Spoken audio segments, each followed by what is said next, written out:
හරි අයිවන් එහෙනම් අපි 2014 A level සමීකරණ ගාන තමයි දැන් හදන්න ලෑස්ති වෙන්නේ. හරි එතකොට අපි මේ විදිහට 2012 A level ගාන හදලා ඉවරයි 2013 A level ගාන හදලා ඉවරයි. දැන් මම මීට අවුරුද්දකට විතර උඩ දිනම් 2024 සමීකරණ ගානත් හදලා තියෙන පුතේ. එතකොට අපි මේ විදිහට ඔක්කොම ටික අනිවාර්යෙන් කවර් කරගෙන යන් A level exam එකට යන්න කලින් එහෙනම් අපි බලමු මම ඒකට උත්තර ටික ගොඩනගාගෙනම වීඩියෝ කරන්න ගත්තා. නැත්නම් මම තාම මේවා ලියලා ඉන්න ගියොත් එහෙම පොඩක් වෙලා යන නිසා සහ තව විශේෂ කාරණාවක් තියෙනවා. දැන් මේ 2014 ගාන වෙනස් ළමයිනේ. 2014 දී ගනුදෙනු සමීකරණයට ආදේශ කරන්න ඇවිල්ලා නැහැ. නේද?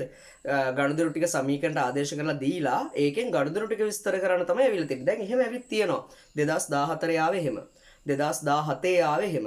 2022 ආවේ එහෙම. 2014 2017 ආවේ එහෙම. 2022 ආවේ එහෙම. තේරුණාද? පොඩි දෙයක් තියෙනවා මේක මේ වෙන්න පුළුවන් නොවෙන්නත් පුළුවන් ඈ. දැන් මම කියවනේ මේ රෙකෝඩින් එක කරන්නේ ආසන්නතම එක්සෑම් එක 2025 ලෙවල් එක්සෑම් එක. මට නිකමට හිතෙනවා නිකමට හිතන දෙයක් විතරයි මේ කොහෙන්වත් ඔයලා බලලා තහවුරු කරලා එහෙම තියෙන දෙයක් නෙමෙයි වෙනස් වෙන්න පුළුවන්. හරිද? මට නිකමට හිතෙනවා 2025 ලෙවල් සමීකරණ ගානක් ගනුදෙනු සමීකරණයට ආදේශ කරන්න නැතුව ගනුදෙනු ටික ඔක්කොම සමීකරණයට ආදේශ කරලා දීලා ඒ ඔස්සේ ගනුදෙනු ටික විස්තර කරන්න සමීකරණ ගානක් එන්න පුළුවන් ඉඩකඩ වැඩි කියලා මට නිකමට හිතෙනවා. තේරුණාද කතාව? ඒ නිසා පොඩ්ඩක් බලාගෙන යන්න මේ පාර 2025 ලෙවල් සමීකරණ ගාන බොහෝ දුරට ගනුදෙනු ටික සමීකරණයට ආදේශ කරලා දීලා ඔයාට ගනුදෙනු වෙලා තියෙන ගනුදෙනු ටික විස්තර කරන්න එන්න තියෙන ප්‍රවණතාවය වැඩි. දැන් මම කිව්වේ එහෙම වෙන්න පුළුවන් කියලා විතරයි ඈ. දැන් ඊට පස්සේ එක්සෑම් එකට ගිහලා ගනුදෙනු ආදේශ කරන්න ගානක් ආවොත් එහම ආයෙ ඇවිල්ලා වට මැසේජ් දාලා මාව මරන් කණ්ඩා ගන්න එපා. සෝ ඔයා කිව්වේ අර එහෙම එනවා කියලා නේ මෙහෙමනේ ආවේ කියලා. හරි මම කිව්වේ එන්න පුළුවන් මට හිතෙනවා කියලා විතරයි ඈ. තේරුණාද? හරි එහෙම වෙන්න පුළුවන්. එහෙම නැත්තම් ආදේශ කරන ගානක් එන්නත් පුළුවන් නැත්තේ නෑ. හරි එතකොට ඔන්න මේ විදිහේ ගානක් තියෙනවා. හරි අපි ගාන කියවලා බලලා ගාන ලියාගමු. මේකේ මේ අර ගනුදෙනු ටික නම් කරන එකේ ගැටලුවක් නෑ. මේ අර අන්තිමට ලාභය හොයන එකේ හැම ගොඩාක් ළමයි වරද්ද ගන්න පොයින්ට් කීපයක් තියෙනවා.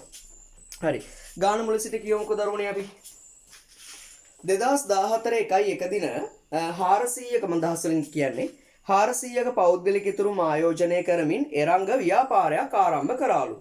1,20,000කට තක්සේරු කරලා ඔහුගේ පරිගණකයේද ව්‍යාපාරයට ගෙනාවලු. ජනවාරි මාසය තුල සිදු වූ සමහර ගනුදෙනු සමීකරණය භාවිත කරමින් පහත පරිදි සටහන් කර ඇත. ඔන්න ගනුදෙනු 8යි දීලා තියෙන්නේ. දැන් නම් ඔයගොල්ලෝ ගනුදෙනු 12ක් 15ක්වත් එනවා හොඳේ. ගනුදෙනු 8ක් එන්නේ නැහැ දැන්. අතිරේක තොරතුරු ව්‍යාපාරයේ සියලුම මුදල් ගනුදෙනු බැංකු ගිණුමක් ආශ්‍රයෙන්ලු කරන්නේ 2014 1.31 දිනට ව්‍යාපාරයේ බැංකු ශේෂය එදාට බැංකු ප්‍රකාශයේ ශේෂය සමග එක ගුණයේ නැහැලු කියන සමාන වෙලා නැහැ. පසුව කරලද විමර්ශනයේදී පහත දෑ පොත්වල දාලා නැහැ කියලා හෙළිදරව් වුණාලු. මොනවද පුතේ? එරංගගේ දියණියගේ පාසල් ගාස්තු ගෙවීමට නිකුත් කළ 10000ක චෙක් එකක්. ඒක පුතේ ගැනිල්ලක්. දුවගේ පාසල් ගාස්තුවනේ ගෙවලා තියෙන්නේ. එරංග මේ මුදල පමණක් මාසය තුලදී ලබාගෙන ඇත කියලා කියනවා. ඒ කියන්නේ ගැනිලි කරලා තියෙන ඔය 10 විතරයි කියලා. ව්‍යාපාරයේ දුරකථන ගාස්තු සඳහා ස්ථාවර නියෝග ගෙවීමක් කළලු 2000ක. ඒ කියන්නේ බැංකුවෙන් කෙලින්ම ගෙවලා තියෙනවා 2000ක්. නායකයෙකු විසින් බැංකුවේ ඍජුවම තැන්පත් කරපු 30ක චෙක් එකක් තියෙනවා. ඒක ප්‍රේෂණයක්. ව්‍යාපාරයේ දේපල පිරියත උපකරණ වාර්ෂිකව පිරිවැමත වාර්ෂිකව 10%ක් සරල මාක්‍රමයට ෂෙයා කරන්න ඕන කියලා කියනවා. මේ වත්කම් මාස මුලින්දලම තිබ්බලු. නගර සභාවට ගෙවිය යුතු වරි පණම් 5000කුත් තියනවලු. ඉල්ලන්නේ ගනුදෙනු අංක 1 සිට 8 දක්වා විස්තර කරලා පෙන්වන්නලු. ශුද්ධ වත්කම් පදනමද 2014 ජනවාරි මාසනා ලාභය පෙන්වන්නලු. මෙන්න ඒකට ශුද්ධ වත්කම් සමීකරණය. මොකද්ද ළමයි ශුද්ධ වත්කම් සමීකරණය මතක් කරමු. අපි 2012 ලෙවල් ගානේ මේක තිබ්බා. ලාභය හෝ අලාභය සමානයි. අවසාන ශුද්ධ වත්කම් ඍණ ආරම්භක ශුද්ධ වත්කම් ධන ගැනිලි ඍණ අමතර ප්‍රාග්ධනය. එතකොට මම මෙතන මේ සමීකරණ කෑල්ලක් ගහන් තියෙන ඒක මොකටද කියලා මම පස්සේ කියන්නම්. මූල තත්ත්ව ප්‍රකාශනයේ වාර්තා කළ යුතු තොග ණයගෙති සහ බැංකු ශේෂ ඉල්ලලා තියෙනවා. හරි පුතේ. එහෙනම් බලන්න අපි ගනුදෙනු වට විස්තර කරලා බලමු. මොන මම ලියලාම තියෙනවා. ඔයගොල්ලන්ට තවත් ලේසි වෙන්න. පළවෙනි එක මොකදලා තියෙන්නේ? තොගවත්කම වැඩි වෙලා 200යි බැංකු අඩු වෙලා 200යි. අනිවාර්යෙන් අපි දන්නවා පුතේ තොගවත්කම වැඩි වෙන්නේ අලුතෙන් තොගයක් ගද්දි. විකුණුපු එකක් ආයේ වද්දි තොගවත්කම වැඩි වෙනවා. නමුත් මෙතන නම් අනිවාර්යයෙන්ම අලුතෙන් අරගෙන බැංකු අඩු වෙලා. ඒතර බැංකු අඩු වෙලා කියන්නේ අත්පිට මුදලටයි අරන් තියෙන්නේ. ඒ නිසා පළවෙනි එකට උත්තරේ වෙන්න ඕනේ ලක්ෂ 2ක් පිරිවැය වූ තොගයක් අත්පිට මුදලට මිලදී ගැනීම. මෙතන අනිවාර්යෙන්ම අත්පිට මුදලට කියන වචනේ මෙන්ෂන් කළ යුතුමයි ඔයාගේ උත්තරේ. අත්පිට මුදලට කියන වචනේ අනිවාර්යෙන්ම තියෙන්න ඕනේ. හරි? 2. තොගවත්කම වැඩි වෙලා 180යි. හැබැයි වගකීම් වැඩි වෙලා 180ක්. දැන් අපි චුට්ටකට කලින් කිව්වා තොගවත්කම වැඩි වෙන්නේ පුතේ අනිවාර්යෙන්ම අලුතෙන් තොගයක් ගත්තම. තොගවත්කම වැඩි වෙන්නේ අලුතෙන් තොගයක් ගත්තම. ඒ නිසා තොගවත්කම වැඩි වෙලා කියන්නේ අලුතෙන් අනිවාර්යෙන් තොගයක් අරන් තියෙනවා. හැබැයි කලින් වගේ බැංකු අඩු වෙලා නැහැ. වගකීම් තමයි වැඩි වෙලා තියෙන්නේ. තොගයක් ගද්දි වගකීම් වැඩි වෙන්නේ ඇයි? තොගයක් ගද්දි වගකීම් වැඩි වෙන්නේ ඒ තොගය ණයටයි අරගෙන තියෙන්නේ. ඒ තොගය ණයටයි අරගෙන තියෙන්නේ. ඒ නිසා දෙවෙනි ප්‍රශ්නට උත්තරේ වෙන්න ඕන මොකද පුතේ? 180ක තොගයක් ණයට ගැනීම. 180ක තොගයක් ණයට ගැනීම. 180ක තොගයක් ණයට ගැනීම. 3. ලී බඩු වැඩි වෙලා 180යි. බැංකු අඩු වෙලා 180යි. එහෙනම ලේසියිනේ. ලී බඩු වැඩි වෙන්නේ පුතේ අනිවාර්යෙන්ම අපි අලුතෙන් ලී බඩු ගන්නකොට නේ. ලී බඩු වැඩි වෙන්නේ ඇයි? අපි අනිවාර්යෙන්ම අලුතෙන් ලී බඩු ගන්නකොට බැංකු අඩු වෙලා. ඒ කියන්නේ බැංකුවේ සල්ලි අඩු වෙලා. එහෙනම් බැංකුවේ සල්ලි අඩු වෙලා තියෙන්නේ. අපි ලී බඩු අරන් තියෙන්නේ අත්පිට මුදලට. එහෙනම් අත්පිට මුදලට ලී බඩු අරන් තියෙනවා. එහෙනම් මෙන්න තුන්වෙනි උත්තරේ 1,80,000ක ලී බඩු අත්පිට මුදලට මිලදී ගැනීම. අත්පිට මුදලට කියන වචනේ අනිවාර්යෙන්ම ඕනේ. තේරුණාද? 4. තොග අඩු වෙලා 40ක් බැංකු වැඩි වෙලා 50000ක් හිමිකම් වැඩි වෙලා ඒ දෙකේ වෙනස 10ක්. එතකොට තොගවත්කම අඩු වෙලා තියෙනවා බැංකුවත්කම වැඩි වෙලා. එතකොට හිමිකම වැඩි වෙලා 10ක්. එතකොට මොකද්ද ළමයි වෙලා තියෙන්නේ? තොගවත්කම අඩු වෙලා තියෙන අපි 41 තොගයක් විකුණලා තියෙනවා. බැංකුවත්කම වැඩි වෙලා තියෙන 50ක් එක 50000කට විකුණලා තියෙන්නේ. හිමිකම 10ක් වැඩි වෙලා තියෙන්නේ 41 තොගයක් 50කට විකුණද්දි 10ක් ලාභයිනේ. ලාභය 10යි. එහෙනම් ඒකට උත්තරේ තමයි මොකද්ද? 40000ක් පිරිවැය වූ භාණ්ඩ 50000කට අත්පිට මුදලට විකිණීම. 40000ක් පිරිවැය වූ භාණ්ඩ 50000කට අත්පිට මුදලට විකිණීම. 40000ක් පිරිවැය වූ භාණ්ඩ 50000කට අත්පිට මුදලට විකිණීම. 5. බැංකු අඩු වෙලා 38ක් වගකීම් අඩු වෙලා 40ක් ඒ දෙකේ වෙනස හිමිකම වැඩි වෙලා ධන 2ක්. එතකොට මොකද්ද ළමයි වෙන්නේ? බැංකු අඩු වෙලා 38ක් කියන්නේ අනිවාර්යෙන් අපි බැංකුවෙන් ගෙවලා තියෙනවා පුතේ කීයක් හරි. වගකීම් අඩු වෙලා තියෙනවා 40ක්. හිමිකම වැඩි වෙලා තියෙනවා 2ක්. හිමිකම වැඩි වෙන්නේ අනිවාර්යෙන්ම ආදායමක් විය යුතුයි. ඒ නිසා මෙතෙන්ට පර්ෆෙක්ට්ම උත්තරේ මොකද්ද වෙන්නේ? 40000ක ණය හිමියන් පියවීම සඳහා 2000ක ලද වට්ටමකට යටත්ව 38000ක් ගෙවලා. එතකොට අපි ගෙවලා තියෙන 38000ක් නිසා මුදල් වත්කම අඩු වෙනවා 38000යි. ලද වට්ටම් 2යි අපි දන්නවා පුතේ ලද වට්ටම් අපිට ආදායමක්. ආදායමකදී හිමිකම වැඩි වෙලා තියෙනවා 2යි. එතකොට අපි දන්නවා එහෙනම් ණය හිමියට අපි ණය වෙලා ඉඳලා තියෙන කීයක්ද? 40ක්. ඒ නිසා අපේ ණය හිමි වගකීම 40000කින් අඩු වෙලා තියෙනවා. එහෙනම් අවසාන වශයෙන් ආයෙ කියන්නම් මොකක්ද වෙලා තියෙන බලපෑම? බැංකුව අඩු වෙලා 38යි, වගකීම් අඩු වෙලා 40යි, හිමිකම් වැඩි වෙලා 2යි. ඒකට සූටබල්ම උත්තරේ මොකක්ද එතකොට? 40000ක ණය හිමියන් පියවීම සඳහා 2000ක ලද වට්ටමකට යටත්ව 38000ක් ගෙවීම. එමු අංක 6ට. තොග අඩු වෙලා 60යි, ණය ගැතියන් වැඩි වෙලා 100යි. ඒ දෙකේ වෙනස හිමිකම් වැඩි වෙලා 40යි. එතකොට මොකද වෙන්නේ පුතේ? තොග අඩු වෙනවා. තොග අඩු වෙන්නේ අනිවාර්යෙන් අපි තොගයක් විකුණලා ඇති. එතකොට 60කින් තොග අඩු වෙලා තියෙනවා. නම් අපි 60ක තොගයක් විකුණලා තියෙනවා. 60කින් තොග අඩු වෙලා කියන්නේ අපි 60ක තොගයක් විකුණලා තියෙනවා. ණය ගැති වැඩි වෙලා 100කින්. ඒ කියන්නේ අත්පිට මුදලටද මේක විකුණලා තියෙන්නේ ණයටද මේක විකුණලා තියෙන්නේ? ණයට නේද? ඒකයි ණය ගැති ඇති වෙලා තියෙන්නේ. එහෙනම් ණය ගැතිය ඇති වෙලා තියෙන්නේ ණයට විකුණලා තියෙන හින්දා. එතකොට 60ක තොගයක් ලක්ෂයකට ණයට විකුණලා තියෙනවා. එතකොට 60ක තොගයක් ලක්ෂයකට විකුණද්දි කීයක් ලාභයිද? 40ක් ලාභයි. ඒ ලාභය තමයි හිමිකම වැඩි වෙලා තියෙන්නේ. ලාභය තමයි හිමිකම වැඩි වෙලා තියෙන්නේ. හරි එහෙනම් ආයෙ පාරක් කියන ඕන්න බලපෑම මොකද්ද? තොගවත්කම අඩු වෙලා 60යි, ණය ගැතිවත්කම වැඩි වෙලා 100යි. ඒ දෙකේ වෙනස හිමිකම වැඩි වෙලා 40යි. එතකොට මොකද්ද ළමයි උත්තරේ වෙන්න ඕනේ? 60ක් පිරිවැය වූ තොගයක් ලක්ෂයකට ණයට විකිණීම. 7. ණය ගැති අඩු වෙලා 60යි, බැංකු වැඩි වෙලා 57යි. ඒ දෙකේ වෙනස හිමිකම අඩු වෙලා 3කින්. එතකොට ණය ගැතිය අඩු වෙන්නේ අනිවාර්යයෙන්ම ළමයි එක්ක බොල් ණයක් කපද්දි නැත්නම් ණය ගැතිය අපිට සල්ලි දෙද්දි. ආපහු එවද්දිත් ණය ගැතිය අඩු වෙනවා. දැන් මෙතන නම් ප්‍රධාන වශයෙන් එහෙම එකක් නැහැ. මෙතනදී ප්‍රධාන වශයෙන්ම ණය ගැතිය අඩු වෙන්නේ එක්ක බොල් ණයකදී එක්ක ණය ගැතිය මුදල් දෙද්දි. එහෙනම් මෙතන ණය ගැතිය මුදල් දීලා තියෙනවා. හැබැයි මුදල් වැඩි වෙලා තියෙන 57ක් විතරයි. ඒ කියන්නේ දීලා තියෙන 57ක් විතරයි. තුනක අපිට පොඩි පාඩුවක් වෙලා තියෙනවා. ඒකයි හිමිකම අඩු වෙලා තියෙන්නේ. එහෙනම් මොකද්ද ණය මේකට මැච් වෙන්නේ? 60000ක් අඩු වෙලා නිසා ණය ගැතිය බේරලා තියෙන 60000ක් 3000ක දුන් වට්ටමක් තිබිලා තියෙනවා. ඒකයි දුන් වට්ටම අපිට වියදමක්. වියදමකදී හිමිකම අඩු වෙනවා පුතේ. ඒ නිසා අපේ හිමිකම අඩු වෙලා තියෙනවා 3000යි. එතකොට අපිට ලැබිලා තියෙන 57000ක් විතරයි. ඒ නිසා අපේ මුදල් වත්කම් වැඩි වෙලා තිබේ 57ක් විතරයි. ඒ නිසා මේකට හරිම උත්තරේ මොකද්ද? 60000ක ණය ගැතියන්ගෙන් 3000ක දුන් වට්ටමකට යටත්ව 57000ක් ලැබීම. මොකද්ද? 60000ක ණය ගැතියන්ගෙන් 3000ක දුන් වට්ටමකට යටත්ව 57000ක් ලැබීම. හරිනේ කතාව. අන්තිම එක.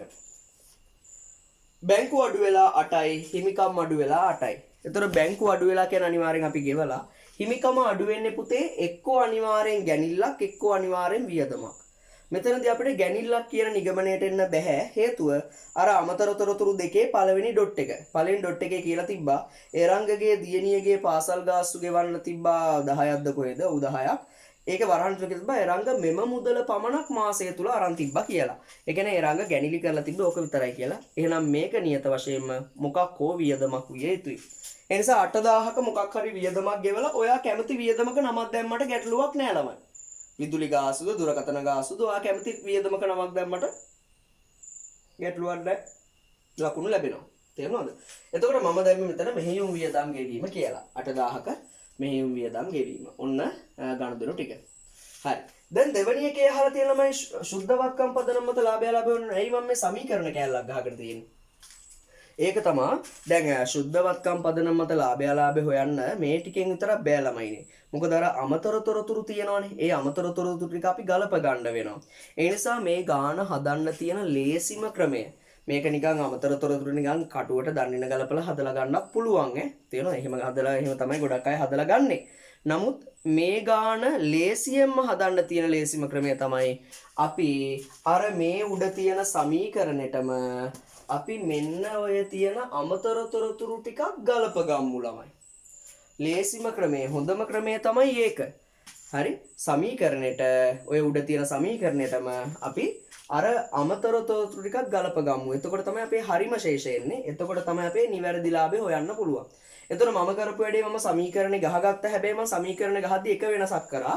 මම පරිගණක කියලා තීරුවකුත් මේ සමීකරණයට ඇඩ් කරා. මොකද මෙයා පරිගණකයකුත් ප්‍රාග්ධනයේ විදිහට යෙදුවා කියලා ගානේ මුල ඡේද කියලා තිබ්බා. ඒ නිසා මම පරිගණක කියලා තීරුවකුත් මේකට ඇඩ් කරා. පරිගණක ලීබඩු තොග ණයගැති බැංකු වකින් හිමිකම්. මොනවද මේ මම සංඛ්‍යා දාලා තියෙන්නේ? මේ තමයි මේ තියෙන සමීකරණ දැන්ට මේගොල්ලෝ ආදේශ කරලා තියෙන ගනුදෙනුවට මම දන් රින ගලපලා පල්ලහැට ගත්තා. දැන් ඔයගොල්ලෝ ගන්න. දැන් මම දාපු එක බලන්න එපා. මම වහනවා ඒක. තේරුණාද? හරි. බොරුවට කිව්වේ එහෙම වහන්නේ. ඒතර ඔයගොල්ලෝ ඒක බලාගෙන දාන්න එපා. ඒතර ඔයා පුරුදු වෙන්නේ නැහැ ළමයි. ඔයා දැන් කැල් එක ගන්න. කැල් එක අරගෙන මේ ගොල්ලෝ දාලා තියෙනවා දන් රින ගලපලා ගන්න. මම එහෙම ගත්තාම මට ආවා ලීබඩු 180යි.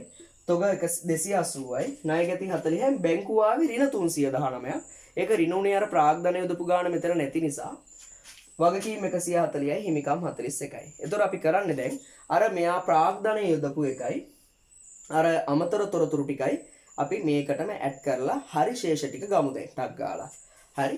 අයනම් බලන්න ගාන මුල ඉඳලා එකටම ප්‍රාග්ධනය දාගන්න. එකටම ප්‍රාග්ධනය දාමු ළමයි ගාන මුලට යන්න. 2014 1 දින 400ක පෞද්ගලික ඉතුරුම් ආයෝජනය කරමින් එරංග ව්‍යාපාරයක් ආරම්භ කරාලු. 1.20ක තක්සේරු කරපු යාගේ පරිගණකයක් ව්‍යාපාරයට දුන්නලු. එහෙනම් මෙයා ಜಾති දෙකක් ව්‍යාපාරයට යොදවලානේ දරුවනේ. මොනවාද? 400ක් මුදල් යොදවලා. 400ක් මුදල් යොදවන නම් අපේ බැංකුවේ සල්ලි මොකද වෙන්නේ? ඔහොමම ආදේශ කරන් යනවා මං ඈ. බැංකුවේ සල්ලි වැඩි වෙනවා 400යි. තව එයාගේ 120ක පරිගණකයක් ව්‍යාපාරයට දුන්නලු. ඒතර පරිගණකය දුන්නා නම් මොකද වෙන්නේ? පරිගණක වැඩි වෙනවා. මම එකයි පරිගණක තීරුවක් ගහගත්තේ 120යි. එතකොට මේ දෙකම යෙදුවේ එයාගේ ප්‍රාග්ධනය වෙනුවෙන්. ඒ දෙකම යෙදුවේ එයාගේ ප්‍රාග්ධනය වෙනුවෙන්. එතකොට අපේ ප්‍රාග්ධනය කීයකින් වැඩි වෙනවද? 520කින් ප්‍රාග්ධනය වැඩි වෙනවා. අපි ඔහොමම තව වැඩක් කරගමු ළමයි. එතකොට මේක නේද මෙයා ව්‍යාපාරේ පටන් ගන්නදී යොදපු ප්‍රාග්ධනය. මෙයා ව්‍යාපාරේ පටන් ගද්දි මොනවද යොදු ප්‍රාග්ධනේ 400ක් මුදල් යෙදුවා 120ක පරිගණකයක් යෙදුවා. ඒක තමයි පුතේ යාගේ මොකද්ද? ආරම්භක ප්‍රාග්ධනය. තව විදිහකට කියනවා නම් ඒක තමයි මොකද්ද? ආරම්භක සුද්ධ වත්කම නේද? ඒක තමයි එක විදිහකට කියනවා ආරම්භක ප්‍රාග්ධනයගේ. එයා ව්‍යාපාරය ආරම්භ කරද්දී යෙදුවේ ඔය කියන ප්‍රාග්ධනය. එහෙනම් ඒක තමයි යාගේ මොකද්ද? ආරම්භක සුද්ධ වත්කම. ඒ නිසා පුතේ අපි මෙතන ආරම්භක සුද්ධ වත්කම් වලට ඔයාලට නම් පේන්නේ නැති වෙයි. 520ක් දාගන්න. ආරම්භක සුද්ධ වත්කමට 520ක් දාගන්න. එහෙනම් ඔන්න මගේ ඇරිච්ච අර ප්‍රාග්ධනයේදීම දැම්මා. දැන් අර අමතර තොරතුරු ටික දාමු පුතේ. දැන් අමතර තොරතුරු ටික දාලා දෙන්න මට. එන්න අමතර තොරතුරු අංක 1. ව්‍යාපාරයේ සියලු මුදල් ගනුදෙනු බැංකු ගිණුමක් ආශ්‍රයෙන්ලු කරන්නේ. ඒක ඕනේ. අංක 2. 2014 1.31 දිනට ව්‍යාපාරයේ බැංකු ශේෂය එදිනට බැංකු ප්‍රකාශයේ ශේෂය සමග එකග වුණේ නැහැලු. පසුව කරලු පින්වර්ෂණයේදී පහත දෑ පොත්වල දාලා නැහැලු. දැන් අපි මේ ගණිත ටික සමීකරණ දාමු පුතේ. එරංගගේ දියණියගේ පාසල් ගාස්තු ගෙවීමට නිකුත් කළ 10000ක චෙක් එකක්. ඒ ගැනිල්ලක් නේ ළමයි. එහෙනම් එරංගගේ දුවගේ පාසල් ගාස්තු 10ක් ව්‍යාපාරයෙන් ගෙවුවලු. ගෙවුවා නම් බැංකුවේ සල්ලි මොකද වෙන්නේ?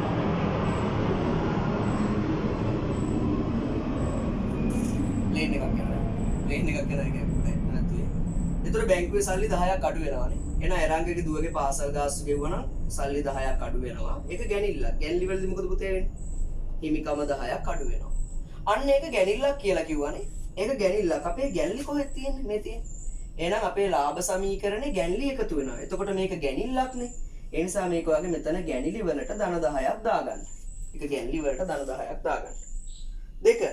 ව්‍යාපාරයේ දුරකථන ගාස්තු සඳහා ස්ථාවර නියෝග ගෙවුවලු 2000ක්. ඒ කියන්නේ අපේ දුරකථන ගාස්තුව කෙලින්ම බැංකු account එකෙන් ගෙවලා තියෙනවා 2000ක්. එහෙනම් දුරකථන ගාස්තු 2000ක් කෙලින්ම බැංකු account එකෙන් ගෙවලා. ඒතර දුරකථන ගාස්තු 2000ක් ගෙවුවා නම් පුතේ බැංකුවේ සල්ලි අඩු වෙනවා 2යි. ඒ ගෙව්වේ මොකද්ද? දුරකථන ගාස්තු. දුරකථන ගාස්තු අපිට මොකද්ද? වියදම. වියදමකදී මොකද වෙන්නේ? හිමිකම අඩු වෙනවා 2යි. තේරෙනවනේ? පොඩ්ඩක් ස්පීඩ් යනවා. ඉතින් වර බබාලට වගේ කියලා දිදී ඉන්නෙත් නෑ නේද? 3. ණයගැතියෙකු විසින් බැංකුවේ ඍජුවම තැන්පත් කරන ලද 30ක චෙක් එකක් තියනවලු. ණයගැතියෙක් බැංකුවේ ඍජුවම තැන්පත් කරපු 30ක චෙක් එකක් තියනවලු. එතකොට අපිට සල්ලි දෙන්න ණයගැතියෙක් කෙලින්ම account එකට 30ක් දාලානේ. එතකොට අපිට සල්ලි දෙන්න ඉන්න ණයගැතියෙක් කෙලින්ම account එකට 30ක් දැම්මම මොකද පුතේ වෙන්නේ? අපේ බැංකුවේ සල්ලි වැඩි වෙනවා 30ක් නේ. අපිට සල්ලි දෙන්න ඉන්න ණයගැතියෙක් කෙලින්ම account එකෙන් ගෙවුවොත් අපේ සල්ලි වැඩි වෙනවා. ඒක ලැබුණේ ණයගැතියගෙන්. එතකොට ණයගැතියගෙන් ලැබෙද්දී අපේ ණයගැතිය මොකද වෙන්නේ? ණයගැතිය 30ක් අඩු වෙනවා. 3. ව්‍යාපාරයේ දේපල පිරියත උපකරණ වාර්ෂිකව 10%ක් සරලමා ක්‍රමයට ෂෙයා කරන්නලු. මෙම වත්කම් මාසයේ මුල සිටම භාවිතය සඳහා තිබ්බලු. එතකොට ළමයි අපි ෂෙයා කරමු. මට ඊටමද නිසා මම මේ පැත්ත පොඩ්ඩක් මකන්නම්. ෂෙයා ටික ගණනය කරන්න මට ඊටමද මම මේ පැත්ත පොඩ්ඩක් මකන්නම්.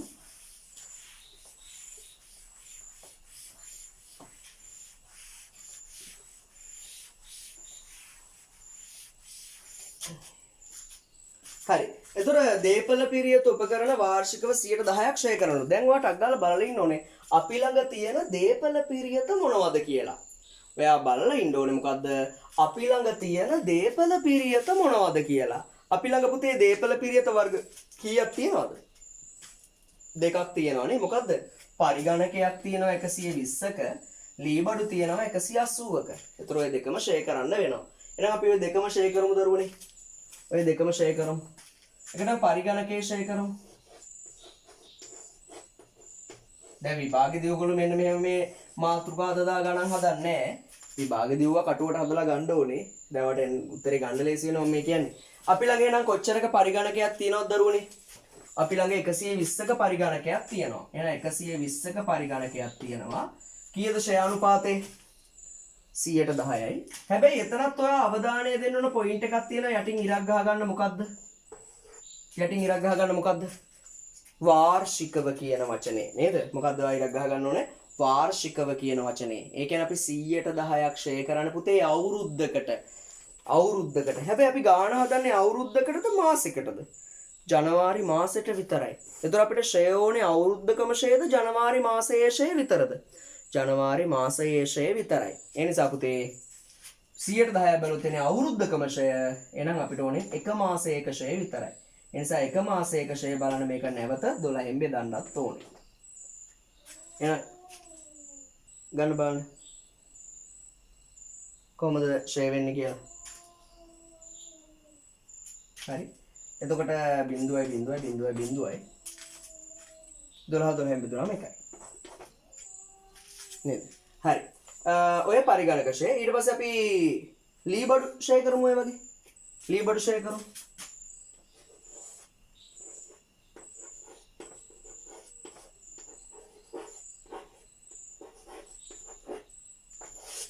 ලී බඩු කොච්චරක ලී බඩුද අපි ළඟ තියෙන්නේ? 180ක ලී බඩු නේද? අපි ළඟ තියෙන්නේ 180ක ලී බඩු. එහෙනම් අර විදිහටම ෂේ බලන්න. 180යි ලී බඩු 180යි කීයද ෂේ අනුපාතය? 110යි. ෂේ අනුපාතය 110යි. හැබැයි අපි දන්නවා 110 කියන්නේ මොන ෂේ අනුපාතයද? වාර්ෂික ෂේ අනුපාතය. නේද? එහෙනම් ඒක ආයේ 12න් බෙදලා එක මාසයක ෂේ විතරයි අපි බලන්න ඕනේ. ඒක 12න් බෙදලා ආයේ එක මාසයක ෂේ විතරක් බලන්න. එතකොට බලන්න 0.0.0.0යි 12ට 6 වරක් 2යි 6 වරක් 3යි 3 දෙකෙන් බෙදුන කියන්නේ 1.5ක්ද බලන්නේ. මම මේ කටුවට හදලා ගන්න මට වර්ධින්න පුළුවන් හොඳේ. එහෙනම් ඔන්න ෂේ ටික දාමු ළමයිනේ අපි. ෂේ ටික දාමු. මම චුට්ටක් ස්පීඩ් දාන්නම්. පරිගණකයේ ෂේ වෙනවා එකකින්. පරිගණකයේ ෂේ වෙනවා කියන පුතේ අපේ පරිගණකයේ යගේ මොකද වෙන්නේ එකකින් අඩු වෙනවා. ලී බඩු ෂේ වෙනවා 1.5කින්. ලී බඩු ෂේ වෙනවා කියන පුතේ අපේ ලී බඩු වලගේ මොකද වෙන්නේ 1.5කින් අඩු වෙනවා. ෂේ අපිට මොකද්ද? වියදමක්. ෂේ අපිට මොකද්ද? වියදමක්. වියදමකදී මොකද වෙන්නේ? හිමිකම අඩු වෙනවා. ෂේ අපිට වියදමක්. වියදමකදී මොකද වෙන්නේ? හිමිකම අඩු වෙනවා. එන හිමිකම අඩු වෙනවා දෙකේම එකතු කීයද? ඒතර ඔක්කොම 2.5ක් ෂේ වෙලා තියෙනවා නේද? ඒතර ඔක්කොම 2.5ක් ෂේ වෙලා තියෙනවා.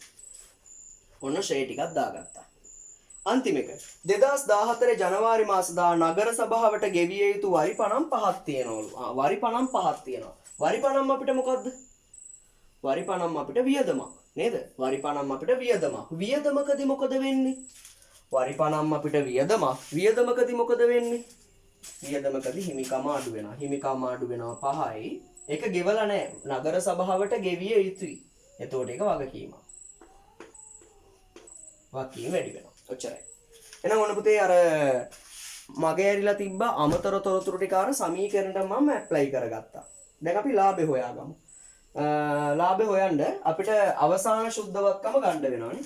අවසාන ශුද්ධවත්කම කියන පුතේ අපේ හිමිකම තීරුවේ අන්තිම උත්තරේ. නේ? අවසාන ශුද්ධවත්කම කියලා කියන්නේ හිමිකම තීරුවේ අන්තිම උත්තරේ. නේද? එහෙනම් අපි හිමිකම තීරුව දැන් දරන්න ගල්පලා බලමු ළමයි අන්තිම ශුද්ධවත්කම කීයද කියලා බලන්න. තේරෙනවද දන්නෙත් නැහැ. ඉතින් මම චුට්ටක් ස්පීඩ් වැඩි කරා. මම නැත්නම් වෙනදනම් එහෙම ස්පීඩ්ම උගන්වන්නෙත් නැහැ. පොඩක් හොඳට පැහැදිලි කර යන්නේ. පැහැදිලිත් කරා හැබැයි නේද? පොඩ්ඩක් ස්පීඩ් ගියා ඉතින් නේද? හරි බලමු පුතේ. එතකොට දැනට 41ක් තිබ්බා අර සමීකරණ දාලා තිබ්බේ වල ශුද්ධ එකතුව. 520ක් ආරම්භක ශේෂය තිබ්බා. 10ක් අඩු වෙනවා. 2ක් අඩු වෙනවා.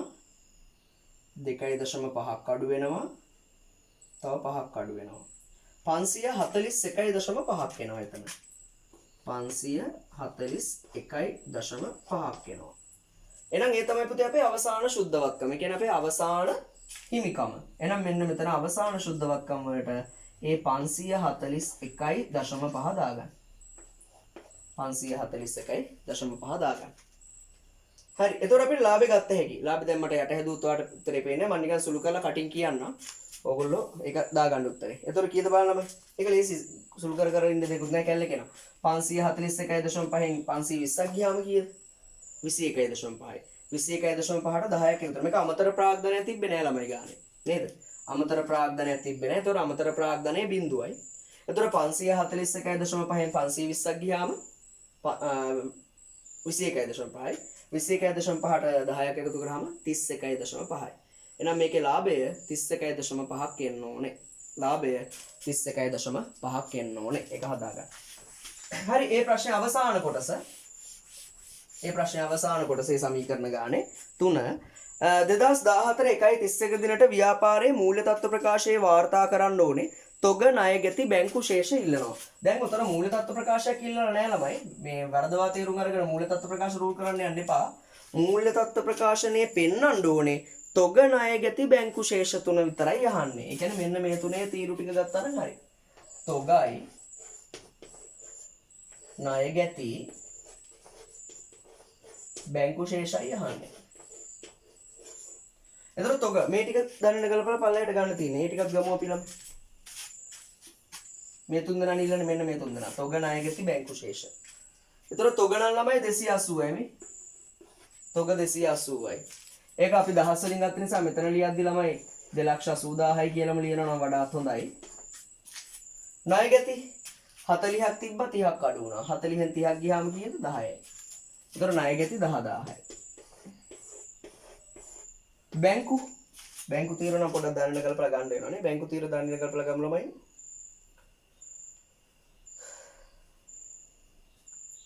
හාරසීයයි අඩු වෙනවා 319යි අඩු වෙනවා 10යි අඩු වෙනවා 2යි වැඩි වෙනවා 30යි 99ක් එනවා නේද 99 එහෙනම් 99000ක් තමයි බැංකු ශේෂය තිබිලා තියෙන්නේ ඔන්න මූල්‍ය තත්ත්ව ප්‍රකාශනයේ වාර්තා කරන තොග ණය ගැති බැංකු ශේෂ ටික හරි එහෙනම් ඔන්න 2014 A level සමීකරණ ගානත් අපි හදලා බැලුවා හරි එහෙනම් පුතේ අපි එහෙනම් ඊළඟට හම්බ වෙමු ඊළඟ වීඩියෝ එකෙන් 2015 A level සමීකරණ ගාන හදලා බලමු. ඔය විදිහට අපි ඔක්කොම ටික හදලා A level ටික ගොඩ දාගමු.